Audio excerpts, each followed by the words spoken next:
Oikein hyvää sunnuntai-iltapäivää teille kaikille ja tervetuloa tähän Armon Kallion ehtoollis-Jumalan palvelukseen. Tänään meitä tässä Jumalan palveluksessa eri tehtävissä palvelevat kanttorina Päivi Pitkänen, tekstin lukijana on Tuomo Liimatainen, ehtoollisavustajaksi tulee Ryösön Manu, kun hän paikalle ehtii. Pyhäkoulua pitää Kipa Ryösö, suntiona on Samuli Kotajärvi ja kahvitarjoilusta vastaa Anna-Maija Kotajärvi. Ja minä olen Juha Hasanen, olen Suomen Raamattuopiston julistustoiminnan pastoreita ja tulen tuolta Mikkelistä ja oma työalueeni on tämä Etelä-Karjala ja Etelä-Savo. Eli näillä alueilla sitten saan palvella Jumalan valtakunnan työssä Raamattuopiston kautta. Kolmiyhteinen Jumala siunatkoon tämä meidän yhteisen Jumalan palveluksemme ja aloitamme sen Sionin kannel 504.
Isän ja Pojan ja Pyhän Hengen nimeen.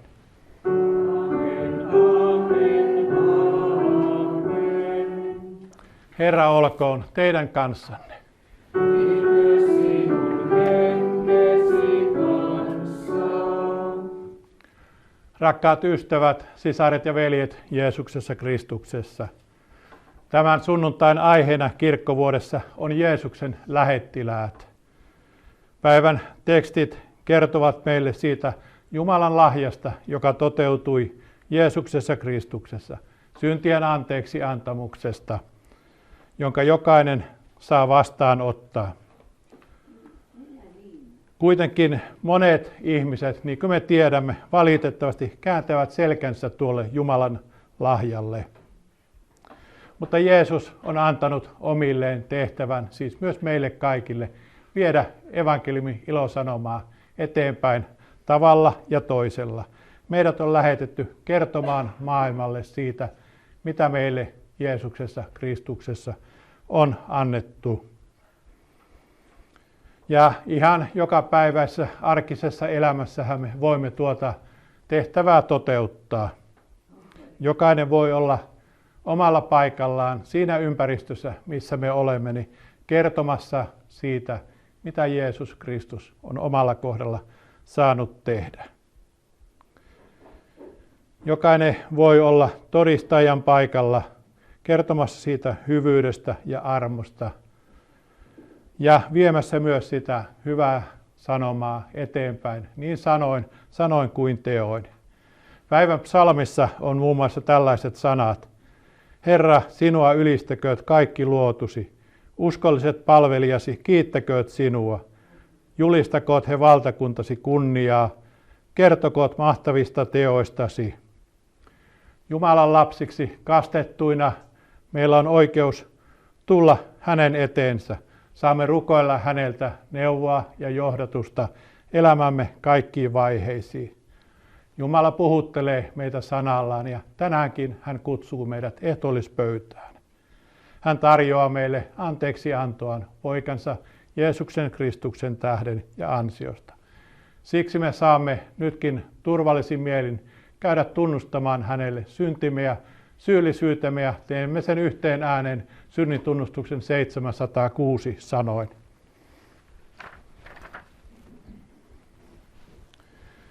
Oi sinä kaikkein armollisin, ristiin naulittu Herra Jeesus Kristus, armahda minua vaivaista syntistä ja katso puoleeni laupeutesi silmin, niin kuin sinä katsoit Pietariin, kun hän oli kieltänyt sinut, ja niin kuin sinä katsoit syntiseen naiseen fariseuksen kodissa ja ryöväriin ristinpuulla. Anna minulle pyhä armosi, että minä niin kuin Pietari itkisin syntejäni, niin kuin syntinen nainen sinua sydämestäni rakastaisin, ja ryövärin kanssa saisin katsella pyhiä kasvojasi taivaassa iankaikkisesti. Ystäväni, ole rohkealla mielellä, sinun syntisi annetaan sinulle anteeksi. Hänen palvelijanaan julistan sinulle tämän synnin päästön Isän ja Pojan ja Pyhän Hengen nimeen. Amen, amen, amen. Armahda meitä. Kristus, armahda meitä. Herra, armahda meitä. Kunnia Jumalalle korkeuksissa. Jumalalle kiitos, joita hän rakastaa. Kiitos Jumalalle, kiitos korkeimmalle, ikuinen hän on. Kiitos Jumalalle, kiitos korkeimmalle, ikuinen hän on. Sydämemme laulaa.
Rukoilkaamme. Kaikkivaltias Jumala, sinä olet luonut antaa viisautta niille, jotka sitä pyytävät. Varusta meidät henkesi voimalla, niin että pystyisimme todistamaan sinusta ja jakamaan lahjojasi maailman puutteeseen ja hätään. Anna alttiutta mennä kaikkialle, mihin vain sinä lähetät meidät. Tätä rukoilemme Herramme Jeesuksen Kristuksen nimessä.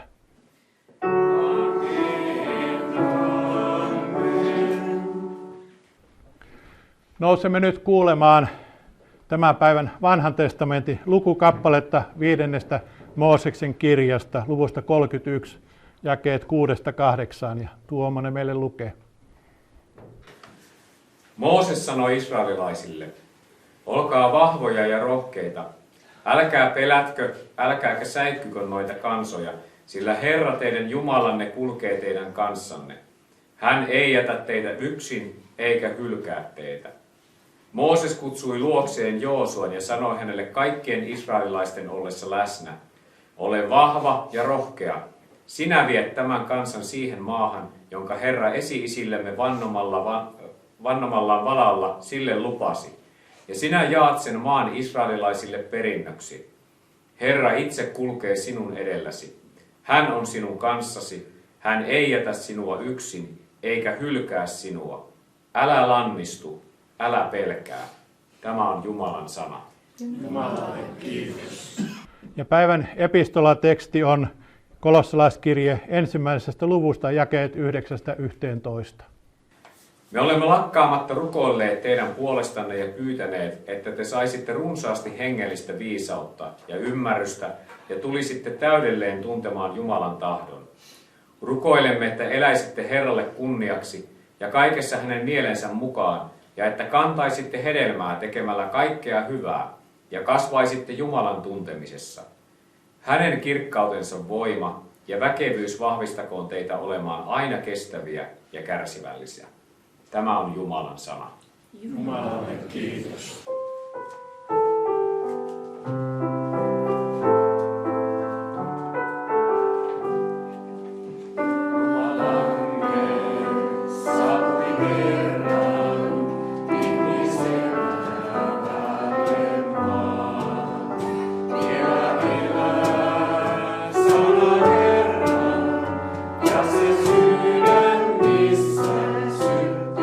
Loistamaan.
Nousemme kuulemaan päivän evankeliumia Luukkaan evankeliumin 10. luvun alusta.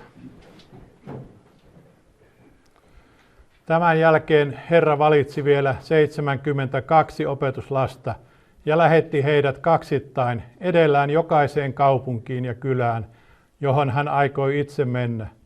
Hän sanoi heille, satoa on paljon, mutta sadonkorjaajia vähän. Pyytäkää siis Herraa, jolle sato kuuluu, lähettämään väkeä elonkorjuuseen. Menkää, minä lähetän teidät kuin lampaat susien keskelle. Älkää ottako mukaanne rahakukkaroa, älkääkä laukkua, älkääkä jalkineita.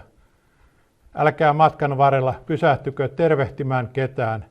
Ja kun tulette johonkin taloon, sanokaa ensiksi, rauha tälle kodille.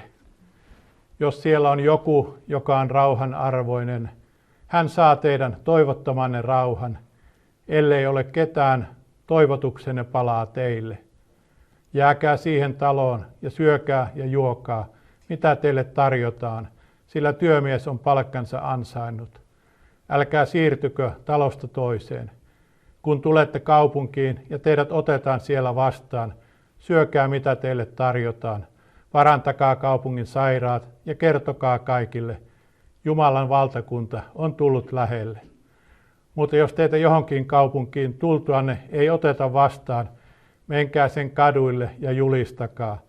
Me pyyhimme pois pölynkin, joka teidän kaupungistanne on jalkoihimme tarttunut. Pitäkää hyvänänne. Mutta tietäkää, että Jumalan valtakunta on tullut lähelle. Minä sanon teille, Sodomakin pääsee tuomiopäivänä vähemmällä kuin sellainen kaupunki. Tämä on pyhä evankeliumi. Kristus sinulle, Kristus. Rukoillaan. Herra, pyhitä meidät totuudessa, sinun sanasi on totuus. Aamen. Meistä jokainen on varmaan elämänsä jossain vaiheessa lähtenyt matkalle.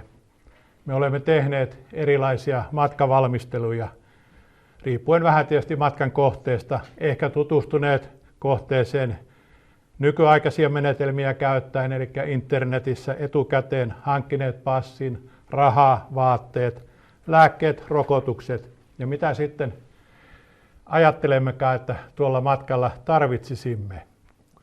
Itse kun matkaa olen vaimoni kanssa tehneet, niin yleensä huomaan sen, että aina on liikaa tavaraa mukana. Mutta parempi liikaa kuin liian vähän. No, tämän päivän evankeliumiteksti kertoo meille kuitenkin ihan toisenlaisesta tilanteesta ja toisenlaisesta matkalle lähtiöistä. Nyt ei olla lähdössä lomamatkalle omaksi viihdykkeeksi, vaan nyt nuo 72 opetuslasta olivat lähdössä viemään sanomaa siitä, että Jumalan valtakunta on tullut lähelle. Ja se tulee lähelle tässä tapauksessa siinä sanassa, jota nämä 36 työparia julistivat, ja niissä teoissa, joita he tekivät. Varmaan kun olette lukeneet ehkä eri Raamatun käännöksiä, niin huomaatte sen eron, mikä on ihan tuossa alussa. Eli Raamattu puhuu sekä 70 että 72 lähetetystä.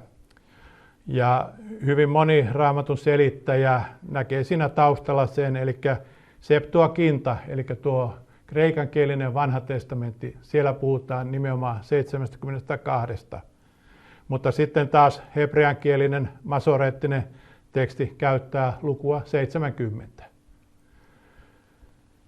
No, Raamatun selittäjät on sitä mieltä, että nuo molemmat luvut ovat kyllä varsin hyvin perusteltavissa, eli siinä ei sinällään tarvitse minkäänlaista ristiriitaa nähdä. Eikä tässä tämän päivän evankeliumin sanomassa ydin ole kuitenkaan siinä, että oliko noita työpareja 35 vai 36. Tuo luku sanotaan myös, että se on kuvannut pakanakansoja. Eli tässä voidaan tietysti nähdä myös se ilmoitus siitä, että evankeliumi on todellakin tarkoitettu kaikille kansoille, ei ainoastaan israelilaisille, vaan se on tarkoitettu kaikille kansoille ja niin se on aikanaan tänne Peräpohjolaankin saapunut ja mekin olemme siitä saaneet kuulla ja olemme saaneet iloita siitä, mitä meille Jeesuksessa Kristuksessa on annettu. Eli voisi sanoa, että nämä oli tietyllä tavalla niin kuin Johannes Kastajakin edeltä kulkija. Eli Jeesus lähetti nuo opetuslapsensa paikkoihin, kyliin, joihin hän myös itse tulisi sitten myöhemmin. Ja tuossa Jeesuksen ohjeistuksessa Jeesus aloittaa tavallaan tilannekatsauksen siitä, että työtä on paljon, mutta tekijöitä vähän. On paljon ihmisiä, jotka tarvitsevat apua. On paljon ihmisiä, jotka eivät olleet kuulleet vielä Jeesuksesta, Kristuksesta. Ja taitaa olla sama tilanne yhä tänäkin päivänä tässä hengellisessä työssä, että työtä on paljon, mutta tekijöitä monesti toivoisi, että olisi enemmän. Mutta meidän tehtävämme ja mahdollisuutemme on rukoillen viedä sanaa eteenpäin ja auttaa lähimmäisiämme. Ja samalla ainakin itse olen kokenut sen, että aina kun näitä erilaisiin tilaisuuksiin näitä puheita valmistelee, rukoilee Jumalan sanan äärellä, niin aina niistä itse saa valtavan paljon. Ja toki tietysti rukous on myös, että seurakunta niistä saisi elämän ravintoa ja sitä vahvistusta ja rohkaisua, mitä Jumalan sana meille tarjoaa. Eli vaikka Raamattu puhuu apostoleista, nuo 12 Jeesuksen opetuslasta, niin nyt siis kerrotaan siitä, että isompi joukko on lähetettyjä. Eli tässähän käytetään kreikan kielessä tuota tuttua verbiä apostello, mistä tietysti apostolikin sana tulee, mutta se kuvaa meille siis sitä, että nuo 72 lähetettyä olivat Jeesuksen valtuuttamia. He puhuivat ja toimivat Jeesuksen heille antamalla valtuutuksella ja Jeesuksen nimissä. Mutta niin kuin evankeliumitesti kuvaa, niin tuo työmaa ei ollut helppo silloin, eikä se varmaan ole sitä tänäkään päivänä. Tuntuu, että ehkä tämä aika alkaa olla erityisen kovaa maaperä sille, että evankeliumi julistettu sana saisi upota ihmisiin ja se saisi synnyttää ihmisissä uskoa ja kääntymystä Jumalan puoleen. No, juutalaiset rabit kuuleman opetti niin, että Israel oli kuin lammas 70 suden eli pakanakansojen keskellä. Ja itse asiassa on sanottu, että Jeesus tässä tämän päivän evankeliumitekstissä loukkaa juutalaisia. Siinä mielessä, eli Jeesus kääntää tuon asian toisinpäin, eli hän lähettää 72 lammasta susien keskelle. Ja tässä hän tarkoittaa nimenomaan israelilaisia. Eli näiden lampaiden tehtävänä oli julistaa hyvää sanomaa Jeesuksesta Kristuksesta. Jumalan sanaa opettaa kuulijoille. Ja ehkä voisi ajatella, että tietyllä tavalla lammas voisi kuvata sitäkin, että sanotaan, että lauhkea kuin lammas. Eli kristinuskon sanoma Jumalan suuresta armosta, sehän on vapaaehtoista ja vastaanotettavissa täysin ilman minkäänlaisia pakotteita. Eli emme me saa ketään kääntymään väkisin aitoon uskoon. No, meillä on tietysti kristinuskon historiassa valitettavasti tästä huonoja esimerkkejä tuosta niin puhutusta miekkalähetyksestä, jolloin ristiretkien yhteydessä sanottiin, että sana vietiin miekka toisessa kädessä ja raamattu toisessa kädessä. Mutta tämä ei ole tietenkään se tapa, johon Jeesus omiaan opetti ja opettaa evankeliumia viemään ja julistamaan.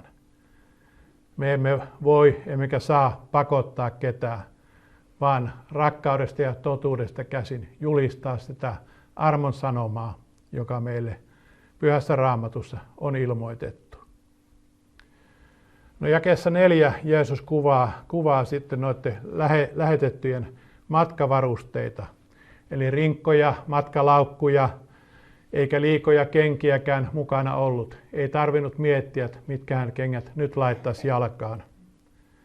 Eli varmaan tässä on ajatuksena ehkä se, että kaikki tuo ylimääräinen, niin se nähtiin hidasteena tai esteenä evankeliumin asian pikaiselle eteenpäin viemiselle. Ja onhan se tietysti ihan selvää, jokainen meistä ymmärtää sen, että jos me lähdemme kävelemään, niin mitä enemmän meillä on tavaraa kannettavana, niin sen hankalampaa se matkan teko on. Eli Jeesus tahtoi tässä poistaa lähettiläiltään kaiken sen turhan, mikä häiritsisi sitä olennaisinta asiaa, eli tuon sanoman eteenpäin viemistä. Ja ei Jeesus myöskään kehota olemaan epäkohteliasta, vaan ehkä nimenomaan tuon kiireellisyyden takia Jeesus toteaa, että aikaa ei noihin itämaisiin tervehdysseremonioihinkaan ollut.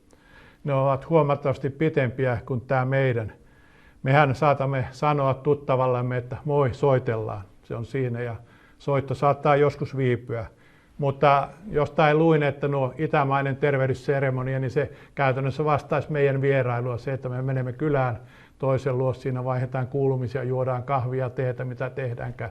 Eli se oli hyvin pitkä prosessi ja Jeesus tahtoi myös tältä sitten säästää. Eli tuo evankeliumin asialla oli kiire. Eikä myöskään ollut aikaa etsiä sitä 5 tähden majataloa, vaan taloon, johon tultiin, sitä tervehdettiin shalom-tervehdyksellä. Erkki Ranta selittää kommentaarissaan, että tuosta shalomista näin, että se on seemiläinen tervehdys, jolla tarkoitetaan ystävää, rauhanimiestä. Eli tuossa 92 käänti, jos on joku arvollinen vastaanottamaan sen, mutta ymmärtääkseni tässä puhutaan nimenomaan siitä, että silloin kun meidän shalom-tervehdyksen vastaanottajana on uskova sisar tai uskova veli, niin silloin se niin sanotusti osuu maaliin. Vastaanottaja ymmärtää ja ottaa sen vastaan. Mutta jos tuon tervehdyksen kuulee ihminen, joka ei uskon asioista ymmärrä hölkäsen pöläystä, niin voi olla, että se sanoma jää vastaan ottamatta.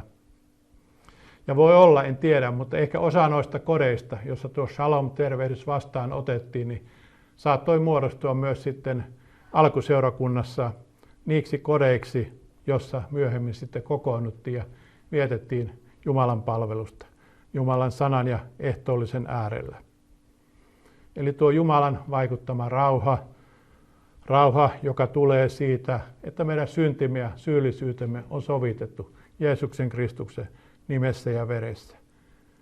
Se on osaltaan luomassa sitä yhteyttä, mikä meillä Herran omina tulisi keskenämme olla. Oletko joskus huomannut semmoisen asian, että kun törmäät ihan ventovieraaseen ihmiseen, niin saattaa olla, että me huomaamme hyvin nopeasti semmoisen yhteyden, jota ehkä ei muuten tulisi, mutta kun on kyseessä uskon sisar tai veli.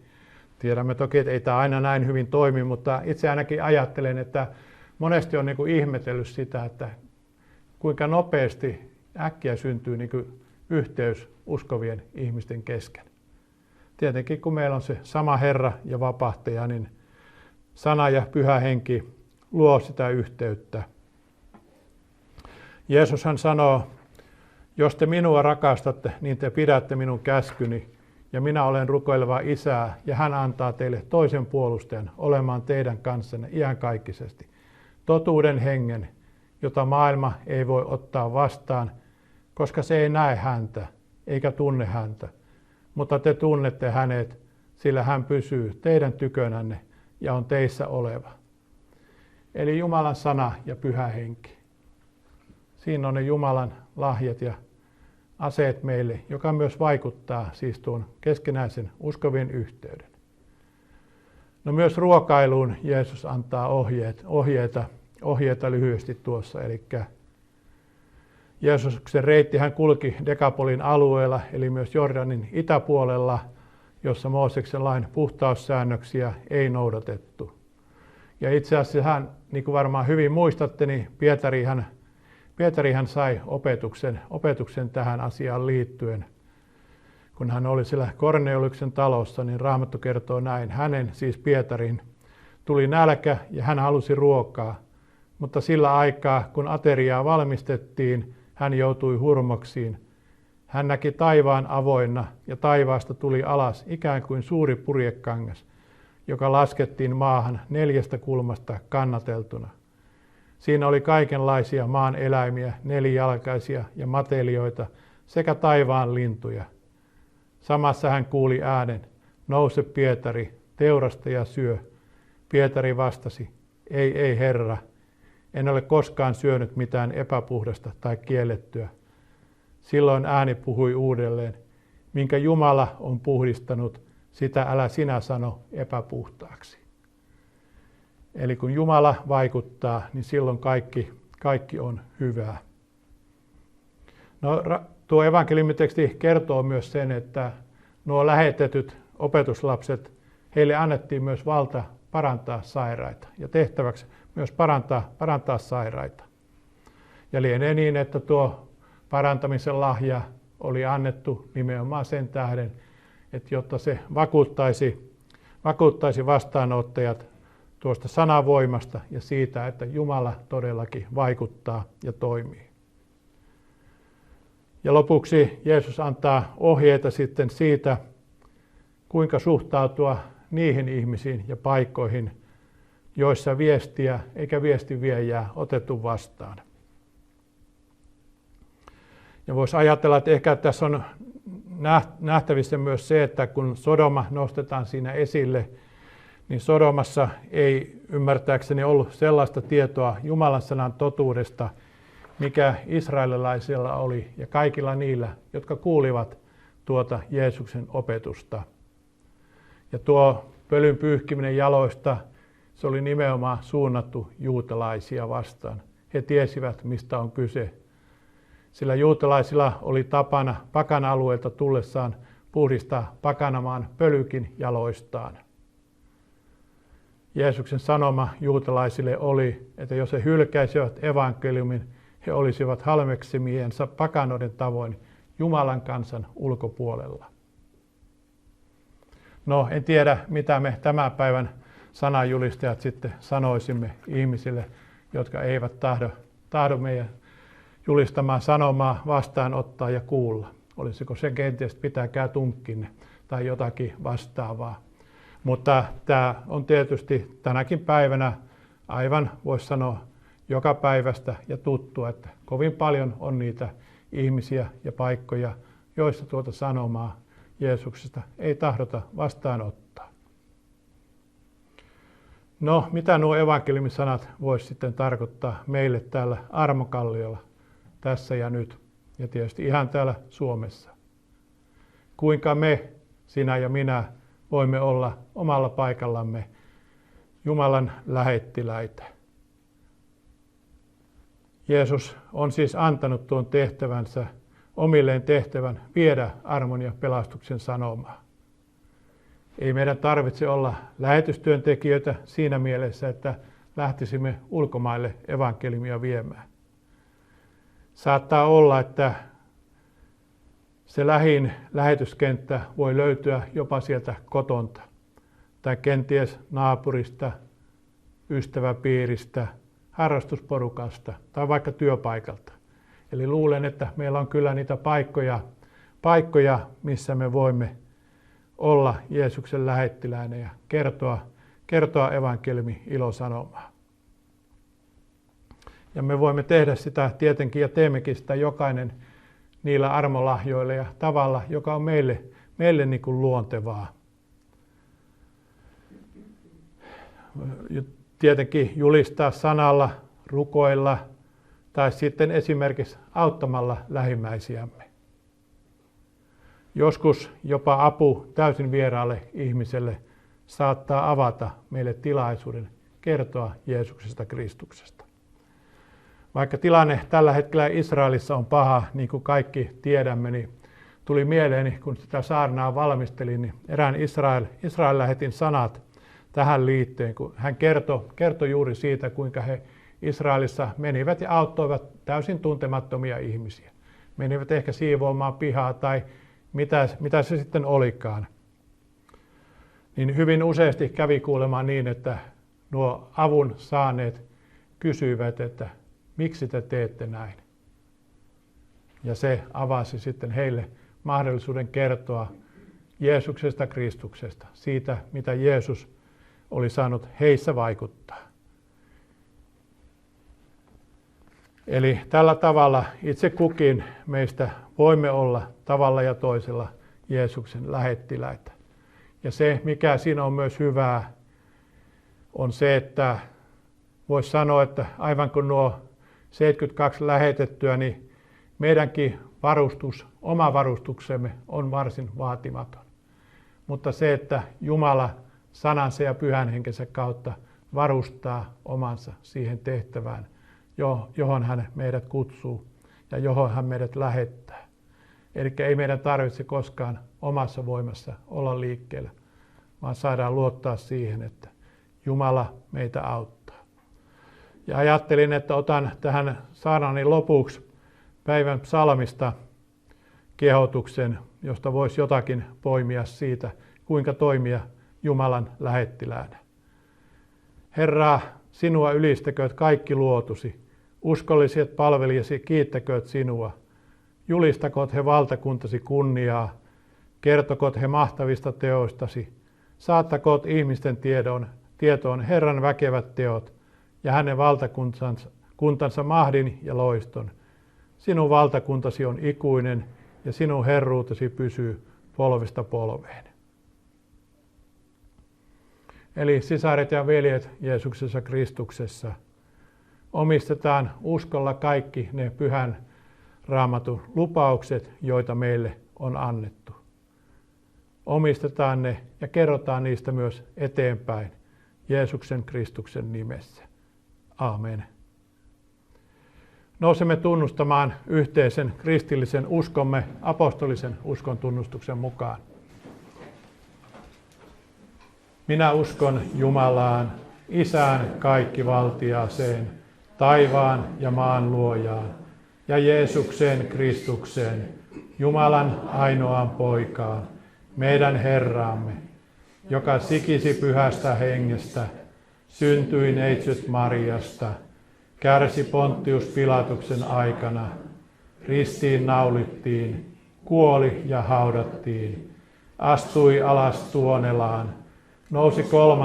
päivänä kuolleista, astui ylös taivaisiin, istuu Jumalan, Isän kaikkivaltiaan oikealla puolella ja on sieltä tuleva tuomitsemaan eläviä ja kuolleita. Ja pyhään henkeen, pyhän yhteisen seurakunnan, pyhäin yhteyden, syntien anteeksi antamisen, ruumiin ylösnousemisen ja iankaikkisen elämän.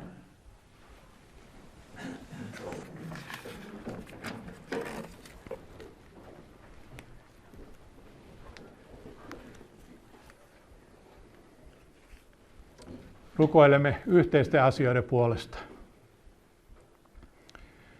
Pyhä Jumala, rakas taivaallinen Isämme, kiitämme sinua sanastasi, jossa saamme kuulla äänesi. Lahjoita seurakunnallesi uskoa ja toivoa ja anna meidän kokea rakkautesi lämpöä ja keskinäistä yhteyttä. Auta meitä kaikkia olemaan uskossamme raittiita ja innokkaita ja elämään sanasi mukaan. Siunaa kirkkomme ja koko kristikunnan lähetystyötä. Muistamme nyt rukouksin Hilkkaa, joka on Espanjassa. Siunaa myös kaikkia Sleyn lähettejä eri puolilla maailmaa. Kiitos Herra, että saamme kantaa rukouksiin myös kaikki muut kristilliset lähetystyöntekijät, jotka vievät evankeliumin ilosanomaa eteenpäin niin kuin se on pyhässä Raamatussa ilmoitettu. Herra, me rukoilemme tämän Armo Kallion työn puolesta. Muistetaan Manua ja Kipaa ja kaikkia niitä monia vapaaehtoisia, jotka täällä työtä tekevät, jotta tämä olisi mahdollista toteuttaa. Siunaa myös jokainen, jonka olet tänne lähettänyt ja lähetät, Herra, että tämä paikka saisi olla heille semmoinen hengellinen levähdyspaikka ja paikka, josta myös saa sitä vahvistusta Jumalan sanasta ja ehtoollista, jota me tarvitsemme. Herra, me rukoilemme myös Lappeenrannan kristillisen koulun puolesta ja siellä tehtävän opetustyön puolesta. Siunaa sielläkin kaikkia opettajia ja oppilaita.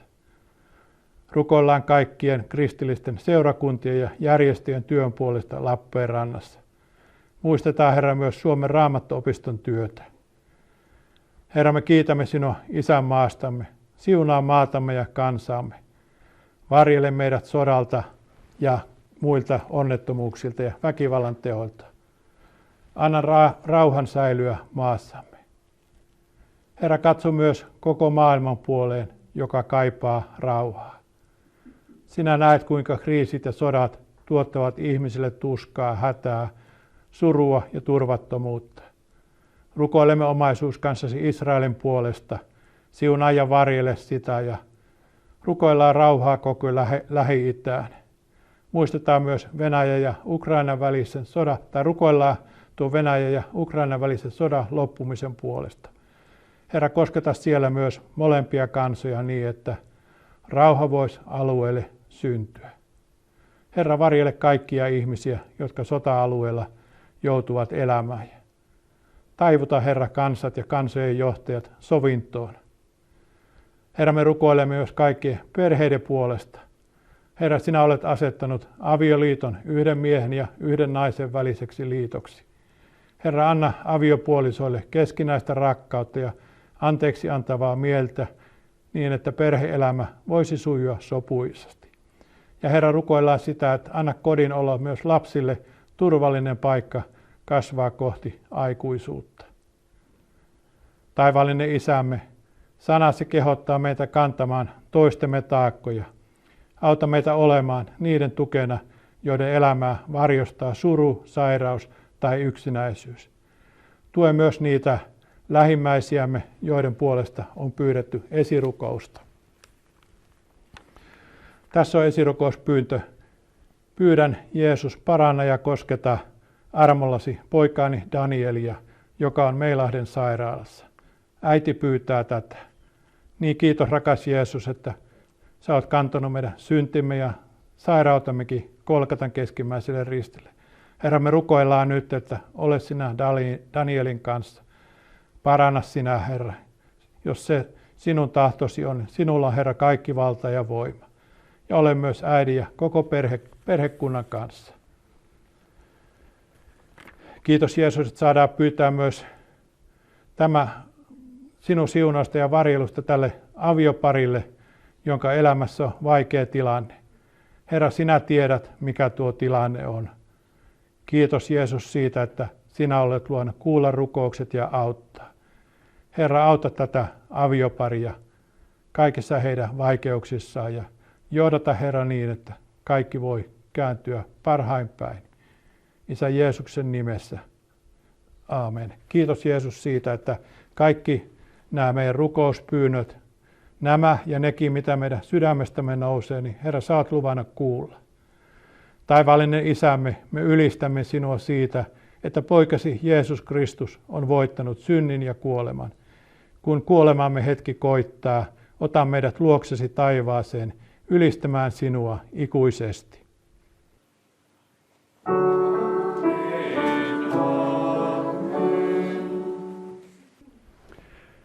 Seuraavan laulun aikana keräämme vapaaehtoisen lahjan, joka on sovittu sillä tavalla, että se menee sekä Armon Kallion työn tukemiseksi että Suomen Raamattuopiston työn tukemiseksi täällä Etelä-Karjalan alueella. Jumala lahjanne siunatkoon.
Herra olkoon teidän kanssanne.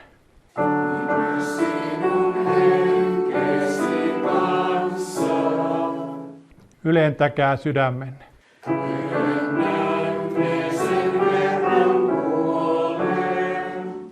Kiittäkäämme Herraa Jumalaamme.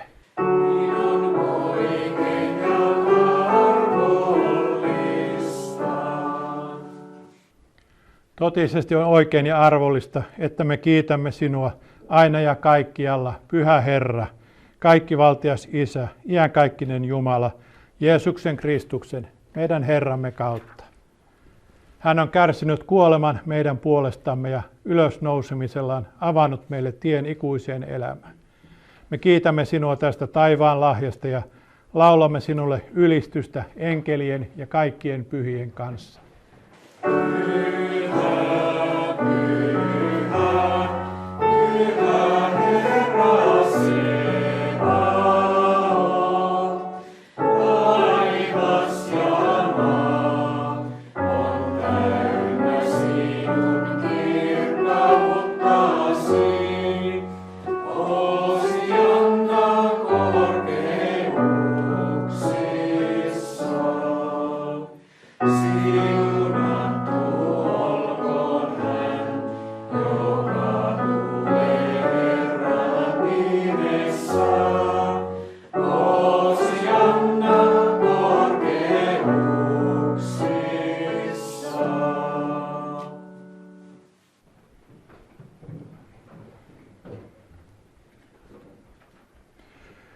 Pyhä Isä, koko luomakunta ylistää sinua, kaiken elämän antajaa.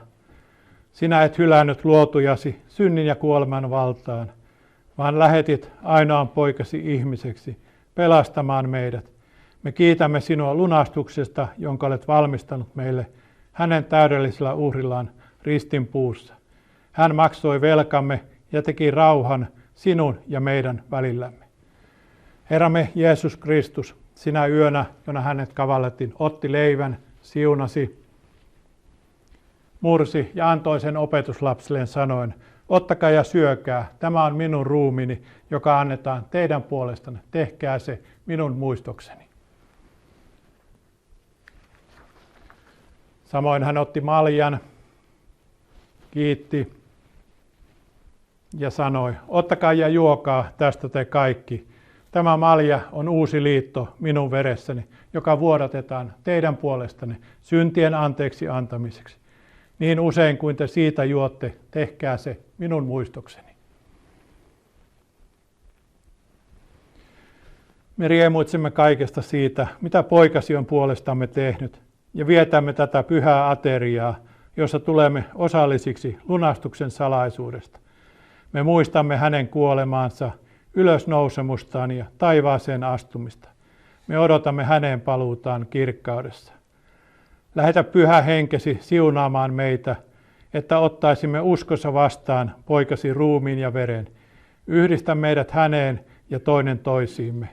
Auta meitä antamaan itsemme eläväksi uhriksi Kristuksessa, sinulle kiitokseksi ja kunniaksi. Hänen kauttaan, hänen kanssaan ja hänessä kuuluu sinulle kaikkivaltias Isä, Pyhän Hengen yhteydessä, kunnia ja kirkkaus aina ja ikuisesti.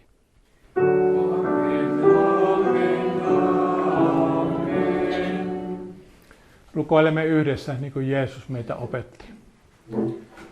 Isä meidän, joka olet taivaissa, pyhitetty olkoon sinun nimesi.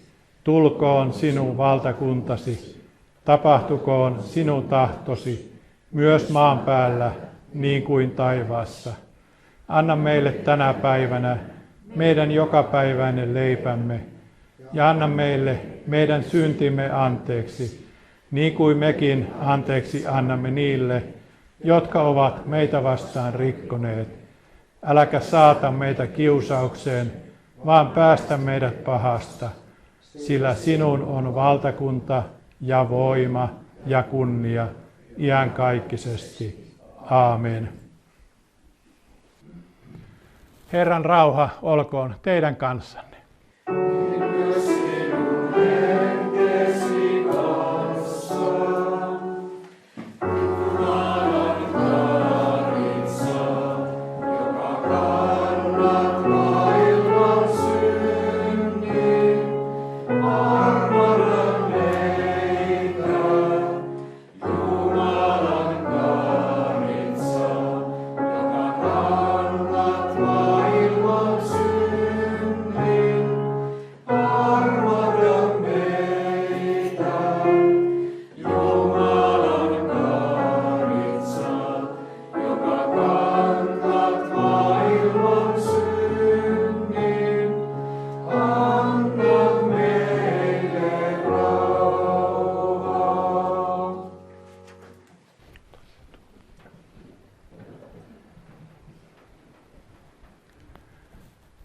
Autuaita ne, jotka ovat kutsutut Karitsan hääaterille. Tulkaa, kaikki on jo valmiina.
Rakkaus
Me olemme vastaanottaneet meidän Herramme Jeesuksen Kristuksen ruumiin ja veren.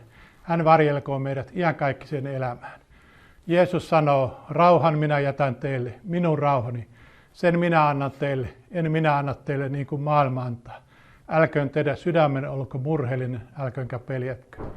Ystävät, tähän Kristuksen antamaan rauhaa saatte nytkin jäädä.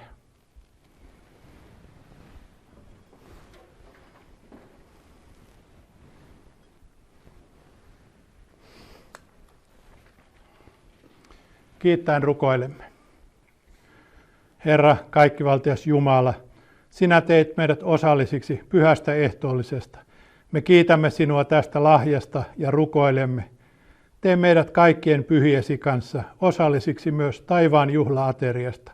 Tätä pyydämme Jeesuksen Kristuksen, meidän Herramme kautta, joka elää ja hallitsee sinun ja Pyhän Hengen kanssa, aina ja ikuisesti.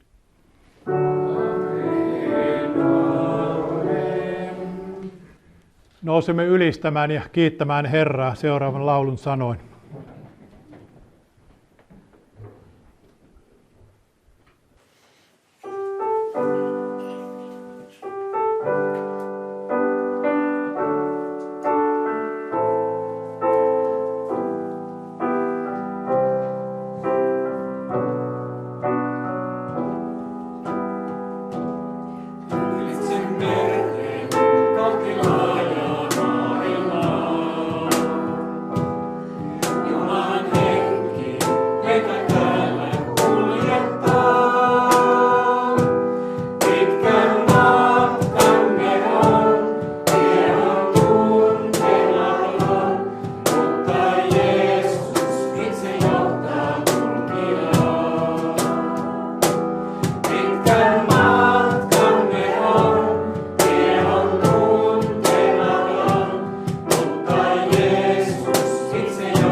Hyvä koolla oleva Herran seurakunta, ota vastaan vielä siunaus. Herra, siunatkoon sinua ja varjelkoon sinua.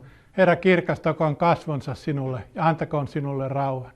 Herra, kääntäköön kasvonsa sinulle ja antakoon sinulle rauhan Isän ja Pojan ja Pyhän Hengen nimeen. Amen, amen, amen. Kirkkokahvien ja infojen jälkeen lähtekää rauhassa ja palvelkaa Herraa iloiten.